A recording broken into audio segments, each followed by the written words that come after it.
Om Namo Bhagavate Vasudevaya.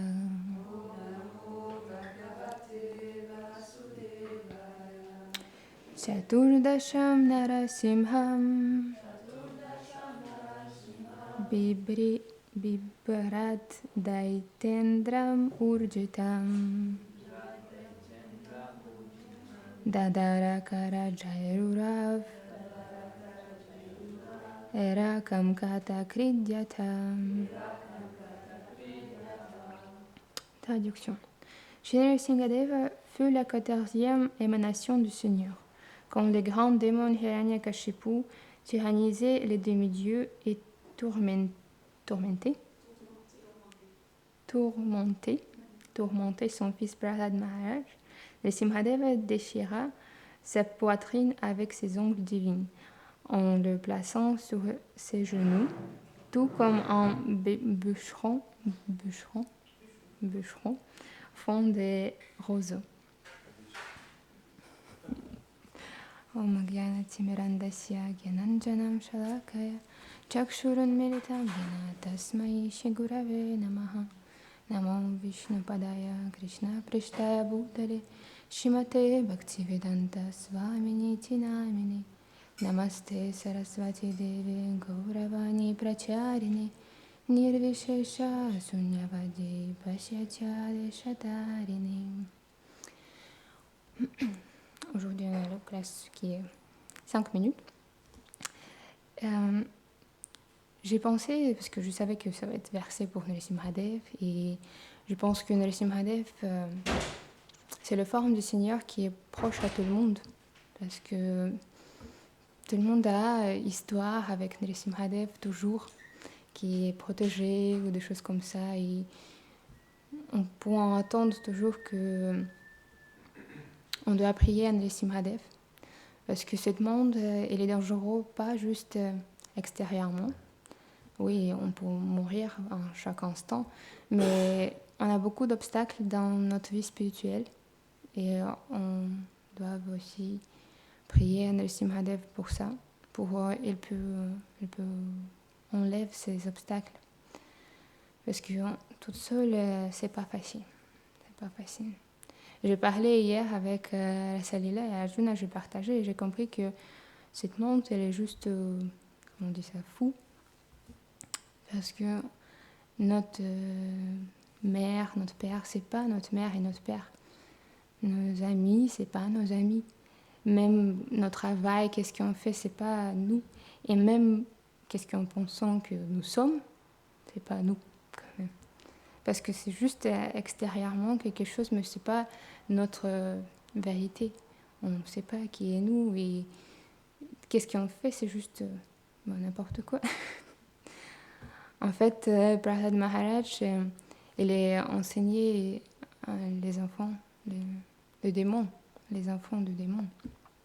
Il a dit que le corps humain, il est donné pour service au Dieu. Il est donné pour développer de l'amour de Dieu. Mais en fait, qu'est-ce qu'on fait? C'est pas exactement ça. Il explique que la vie d'un humain, ça dure 100 ans. Je sais pas, maintenant, je pense pas que c'est 100 ans. Parce que je sais pas comment en France, mais à l'Ukraine, d'habitude, si tu es 70, c'est déjà bien. C'est déjà bien, quand même. Et du coup, c'est pas 100 ans. Même, il explique que on perd moitié de notre vie juste en sommeil. Ils disent que 12, voilà. On dort 12 heures par jour. Aussi, je suis pas sûre parce que maintenant, tout le monde travaille, tout le monde est à l'école, l'université et tout ça. Je sais pas c'est qui dort 12 heures par jour. C'est pas, je suis pas sûre que c'est aussi vrai, quand même. Dans d'autres traductions, j'ai lu qu'il explique que c'est un tiers de notre vie dans le sommeil quand même. Et il explique aussi que 10 premiers ans, on vit juste comme, on peut dire comme un animal, on juste vit, juste comme ça, on est petit, c'est tout. Après 10 ans encore, jusqu'à 20 ans, on est juste en jouant, prendre du plaisir et c'est tout. Et quand on est, désolé, quand on est vieille, c'est autrement, ils disent que quand on vieillit, c'est c'est pas juste que le corps il n'écoute pas qu'est-ce qu'on veut faire, on veut sauter par exemple pour d'été on ne prend pas, mais même de désir intérieur, on n'a pas de désir pour changer quelque chose. Je pense qu'on peut toujours voir dans les gens qui sont plus âgés qu'ils ne veulent pas changer des choses et qui est plus jeune, il change toujours, ça bouge. Et quand tu commences à être plus vieille, tu ne veux pas changer quelque chose parce que t'en es marre, c'est pas possible. Combien tu peux changer parce que tu as compris que toute ta vie tu as changé quelque chose et ça sert à rien. Et du coup, oui, c'est Playa de Marrakech qui explique ça. Et qu'est-ce qui reste? C'est juste un tout petit peu de temps. Et en fait, elle explique que ce temps-là, on perd juste pour travail, pour des familles, pour notre attachement. Et j'aime bien les instructions de Prahlad Maharaj parce que ça inspire beaucoup. Ça te met à comprendre où es-tu, qui es-tu et qu'est-ce que tu fais dans ce monde.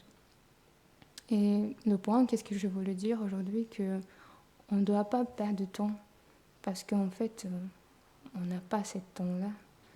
En pensant, je vais faire ça après et tout ça, mais on pourra mourir dans chaque moment. Et c'est important pour prendre du temps maintenant. Et si on veut faire quelque chose, c'est faire maintenant.